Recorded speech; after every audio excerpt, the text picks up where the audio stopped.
ANI के चक्कर में क्या आप ज्ञानेश कुमार ही फंसते हुए नजर आ रहे हैं? पहला मुकदमा भी दर्ज हो गया है और राहुल गांधी की पीसी के बाद एक रिटायर्ड आईपीएस भी क्या राहुल गांधी के साथ हो चले हैं? क्या गोदी मीडिया आज की तारीख में गले की फांस बनता जा रहा है मोदी सरकार के लिए और चुनाव आयोग के लिए भी? दोस्तों, एक कहावत तो आपको याद ही होगी, एक नसीहत तो आपको याद ही होगी कि नासमझ मूर्ख दोस्त से कहीं ज्यादा बेहतर एक समझदार दुश्मन होता है। तो क्या गोदी मीडिया आज की तारीख में एक ऐसा ही मूर्ख दोस्त साबित हो रहा है ज्ञानेश कुमार के लिए और मोदी सरकार के लिए? कल अंजनी मिश्रा का चैप्टर हमने खोला था, आज एक और बड़ी खबर आ गई और यह खबर उत्तर प्रदेश की राजधानी लखनऊ से आई है। नमस्कार, मैं स्वप्न और आप मुद्दा देख रहे हैं। दोस्तों, आगे बढ़े उससे पहले एक छोटी सी अपील है। मुद्दा इन दिनों एक गंभीर आर्थिक संकट से जूझ रहा है, लिहाजा ये अपील आपसे बार बार करना हमारी मजबूरी है। एक तरफ हमारे मेन बैंक अकाउंट्स बीते कई महीनों से फ्रीज चल रहे हैं, दूसरी तरफ आलम ये कि हमारे 2.5 साल पुराने चैनल को परमानेंटली डिलीट कर दिया गया, लेकिन हम रुकने वाले नहीं हैं, झुकने वाले नहीं हैं, डरने वाले भी नहीं हैं। टंके की चोट पे सत्ता से सवाल करते थे, करते रहेंगे। लिहाजा यदि आप सक्षम हो तो जिस वक्त पे मुद्दा को डे टू डे ऑपरेशंस में मुश्किलों का सामना करना पड़ रहा है, छोटी छोटी मदद जरूर कीजिएगा। आपके स्क्रीन पर क्यूआर कोड है, नीचे यूपीआई का नंबर है। अब आगे बढ़ते हैं और उस खबर की तरफ चले उससे पहले आपको कुछ रिकॉल कराना बेहद जरूरी है। ऐसा इसलिए क्योंकि तभी आप उस खबर को बारीकी से समझ पाएंगे कि ये खबर इतनी महत्वपूर्ण क्यों है, ये मुकदमा इतना महत्वपूर्ण क्यों है और गोदी मीडिया और चुनाव आयोग का संबंध कैसे उजागर होगा इस एक मुकदमे से, क्योंकि याचिका स्वीकार हो गई है, मुकदमा दर्ज हो चुका है। अब दोस्तों, मैं आपको याद दिलाना चाहता हूं बिहार एसआईआर के बीच आ रही कुछ खबरें। बिहार में एसआईआर चल रहा था, फिर अचानक से सूत्रों के हवाले से एक खबर खूब तेजी से छपी, खूब तेजी से न्यूज चैनल्स में डिबेट्स का हिस्सा बनी और आज की तारीख में भी देश के गृह मंत्री अमित शाह उस खबर का सहारा लेते हुए बहुत कुछ बोलते हुए नजर आए बिहार में। क्या थी खबर? खबर थी कि बिहार में एसआईआर के दौरान घुसपैठिए मिले हैं, बांग्लादेशी मिले हैं, रोहिंग्या मिले हैं और पूरे देश में एक माहौल क्रिएट करने की कोशिश की गई कि एसआईआर इसलिए जरूरी है ताकि जो घुसपैठिए हैं उनको बाहर किया जा सके। यह खबर इलेक्शन कमीशन ऑफ इंडिया के सूत्रों के हवाले से आई है, यह कह करके इसे मेन हेडलाइन बनाया गया। मैं आपको मीडिया चैनल्स के बारे में भी कुछ बातें और बता देना चाहता हूं। दरअसल देखिए, एक तो मेन स्ट्रीम मीडिया होती है जिसे आप देखते हैं, जिसमें तमाम चैनल शामिल हैं और तमाम अखबार जिन्हें आप पढ़ते हैं, लेकिन ये खबरें कहां से लाते हैं? दोस्तों, इनकी खबरों का एक हिस्सा तो इनके रिपोर्टर्स, इनके स्ट्रिंगर्स से इनके पास आता है। मैं खुद कई चैनलों में एडिटोरियल का हिस्सा रहा हूं, बहुत ही बारीकी से इस काम को जानता हूं, तो आज आपको बताना मुझे लगा कि जरूरी है। ये दो चीजें पहले समझ लीजिए। जो एक तो वो खबर मैंने आपको बताई, जो खबर आई थी, उसके बाद आज की खबर बेहद महत्वपूर्ण है, तभी आप समझ भी पाएंगे।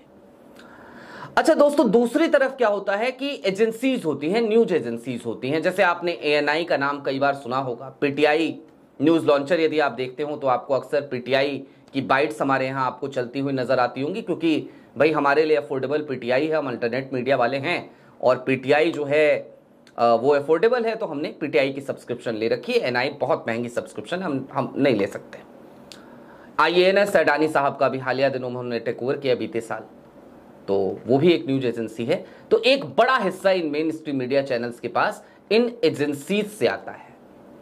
अब इसी एएनआई पे एक मुकदमा दर्ज हुआ है, एएनआई की एडिटर इन चीफ पर एक मुकदमा दर्ज हुआ है लखनऊ में, राहुल गांधी की पीसी के बाद। और ये मुकदमा, ये याचिका किसकी थी? तो एक रिटायर्ड आईपीएस की थी। और दर्ज किस बात पे हुआ है?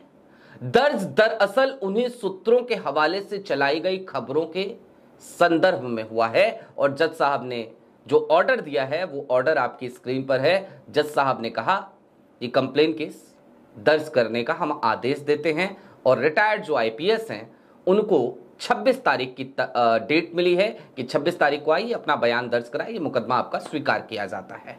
किसके खिलाफ? एएनआई की स्मिता प्रकाश के खिलाफ। दरअसल याचिका क्या थी अब वो भी जान लीजिए। ये याचिका रिटायर्ड आईपीएस ऑफिसर, जबरिया retired IPS officer Amitabh Thakur ने लगाई थी।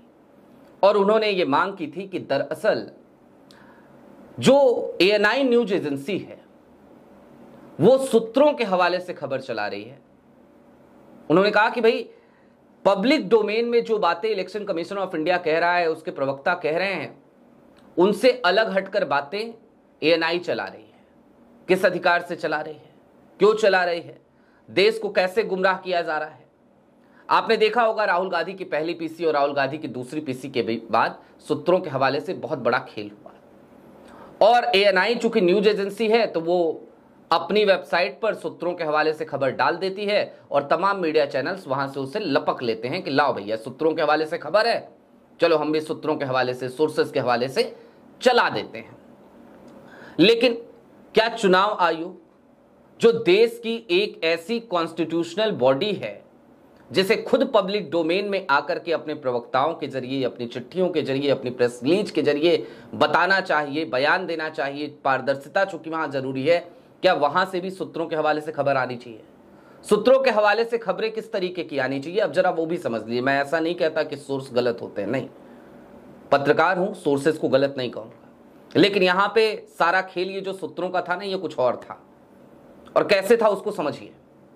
बिहार में उसी एक खबर पे चलिए, बिहार में एसआईआर को लेकर ये कहा गया कि घुसपैठिए हैं।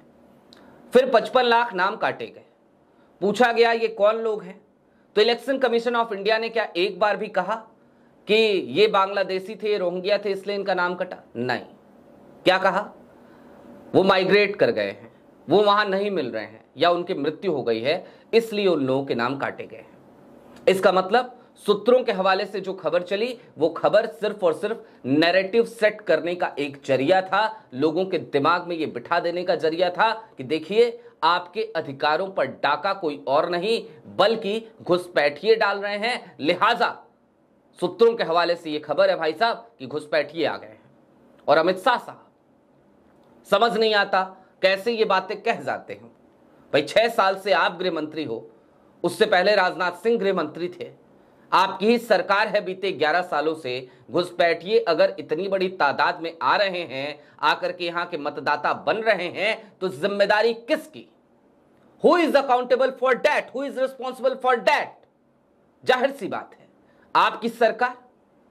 तो फिर आप कैसे जाकर के बिहार के चुनावी रैलियों में ये बात कह सकते हैं कि भैया विपक्ष जो है वो घुसपैठियों को बचा रहा है? अरे आप घुसपैठियों को आने कैसे दे रहे हो? पहले इस बात का तो जवाब दो।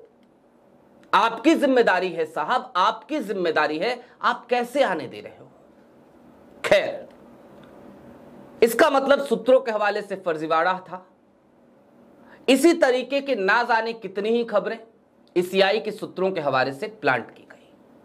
एएनआई खुद ही चुनाव आयोग का प्रवक्ता बनने लगा और एएनआई खुद ही जैसे ही विपक्ष के कोई आरोप आते, एएनआई की तरफ से सूत्रों के हवाले से खबर आने लगते हैं। अब ये जो सूत्रों का खेल था, ये सूत्रों का खेल लखनऊ की अदालत में पहुंच गया।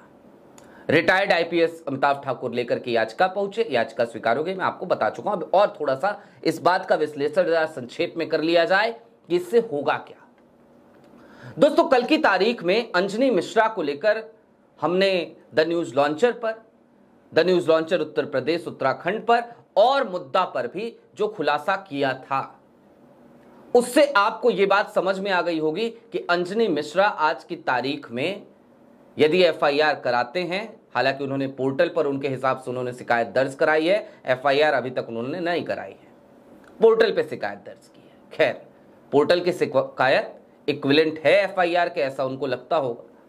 वो खुद जा सकते थे थाने में, FIR दर्ज करा सकते थे राहुल गांधी पे। उन्होंने ऐसा करने का जोखिम नहीं उठाया क्योंकि उनको पता है इधर ये करेंगे, उधर CID कर्नाटका भी तो खोज रही होगी ना भाई। और अब तो अंजनी मिश्रा जी खुद सामने आ गए हैं, तो कहीं ऐसा ना हो, मतलब ये संदेह है भैया, क्या करें। तो वहां पे अंजनी मिश्रा खुद ही फंस गए थे, और फंसाया किसने? तो गोदी मीडिया ने, अंजना ओम कश्यप ने, आज तक ने, और अब ANI ने। दरअसल जैसे ही इस मामले की सुनवाई शुरू होगी तो होगा क्या? तो होगा ये जनाब कि ANI से भी पूछा जाएगा कि सूत्रों के हवाले से कैसे खबर आ रहे हैं भाई, क्या है वो सोर्सेज। कोर्ट ये कहेगा। ANI जाहिर सी बात है यही कहेगी कि सोर्सेज का हम खुलासा नहीं कर सकते, ANI ये कहेगी। और अगर मेरे ऊपर भी कोई मुकदमा हो मेरे सोर्सेज को लेकर, तो मैं यही कहूंगा कि मैं सोर्सेज का खुलासा नहीं कर सकता। यहां तक ANI एथिकल रहेगी। लेकिन फिर सूत्रों के हवाले से जो खबर चली और ज्ञानेश कुमार के यहां से बाद में उस पर जिस तरीके का खंडन आया, मना कर दिया गया। भाई मना तो नहीं किया गया ना कि घुसपैठिया, वो तो फैक्ट में मिला कि घुसपैठिया नहीं था कोई। वहां पे ANI, भारतीय जनता पार्टी और चुनाव आयोग तीनों पर सवालिया निशान लगेंगे, और स्मिता प्रकाश की जो क्रेडिबिलिटी है उस क्रेडिबिलिटी पर एक दाग लगेगा। और ये जो मुकदमा होगा ये एक नजीर बनने की तरफ है, नजीर इस बात की कि आप मीडिया चैनल हैं या न्यूज एजेंसी हैं या पत्रकार हैं, तो आपकी जिम्मेदारी क्या है, आपकी जवाबदेही क्या है, आपकी अकाउंटेबिलिटी सेट की जाएगी। आज की तारीख में एक सांसद महोदय हैं जो हम अल्टरनेट मीडिया वालों की अकाउंटेबिलिटी सेट करने में लगे हैं। भाई अकाउंटेबिलिटी सेट करानी है तो जरा इस गोदी मीडिया की कराओ, निशिकांत दुबे जी गोदी मीडिया की कराओ, क्योंकि ये जब भारतीय जनता पार्टी के प्रवक्ता बन रहे हैं, चुनाव आयोग के प्रवक्ता बन रहे हैं, तो नुकसान आपका ही हो रहा है। अब देखो भैया, अंजनी मिश्रा ने तो अब तक मुकदमा दर्ज कराया नहीं था, इधर से एक मुकदमा जरूर दर्ज हो गया, एक ऐसा मुकदमा जिसको लेकर यह कहा जा सकता है कि ANI के चक्कर में ज्ञानेश कुमार फंस गए, इलेक्शन कमीशन ऑफ इंडिया फंस गया। और मजे की बात ये, राहुल गांधी की PC के ठीक बाद ये सब हुआ, और ऐसे हालत में एक रिटायर्ड IPS ऑफिसर जब नेता प्रतिपक्ष की PC के बाद एक ऐसा मुकदमा दर्ज करा रहा है, तो आलम यह है अब कि वोट चोरों में हड़बड़ी है, हड़बड़ी। ज्ञानेश कुमार के सूत्रों के पसीने छूट गए हैं। बहरहाल आपकी क्या राय है कमेंट बॉक्स में जरूर बताइएगा। चलते चलते बस इतना ही कि यदि आप सक्षम हो तो छोटी छोटी मदद मुद्दा की जरूर कीजिएगा, क्योंकि मुद्दा इन दिनों एक गंभीर आर्थिक संकट से तो जूझ ही रहा है। और यदि आप सक्षम हो तो चूंकि ये नया चैनल है, पुराना चैनल तो छीना जा चुका है, तो इसे सब्सक्राइब करते हुए जरूर जाइएगा। बहुत शुक्रिया।